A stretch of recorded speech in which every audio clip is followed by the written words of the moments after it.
l'Europe aide le secteur de la banane en Guadeloupe reçoit donc des aides européennes, démonstrations avec des robots dans les plantations. Ils permettent d'alléger la charge de travail et d'accélérer les cadences dans les champs. Marilyn Plaisir, Jean-Marie Mavounsi.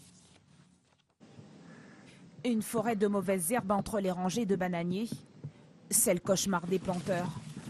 Il y a seulement 2 ans, les débroussailleuses font leur entrée dans cette bananeraie. Elles détrônent les herbicides. Mais c'est jour de démonstration sur l'exploitation de Tino.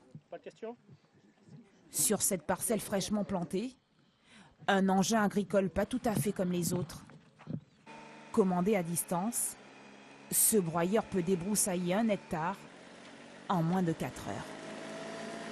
Cette machine, en fait, elle taille l'herbe. Donc, une fois que c'est taillé, on voit que l'herbe est restituée au sol. Ça se décompose et ça enrichit le sol et la plante. Parce que ça, sous l'action des bêtes qu'il y a dans le sol, la vie du sol, les micro-organismes, mais ça décompose cette matière et ça libère de l'azote pour nourrir aussi la plante et enrichir le sol.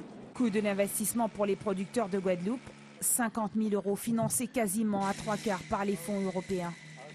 Mais le broyeur est réservé aux petites et moyennes exploitations.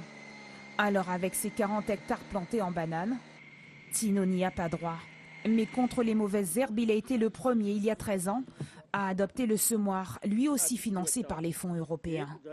Comme nous allons planter la banane d'ici 15 jours, nous mettons en place ces graines-là et de manière à éviter tout ce qui est herbicide. Et ça apporte aussi tout ce qui est azote, ça capte l'azote de l'air et installe pour le sol, rend le sol un peu plus fertile. Et surtout, on n'a pas venu débroussailler après en permanence. Une agriculture moins dosée en chimique, mais avec de nouvelles machines. Le chemin vers la révolution verte dans les champs est encore long.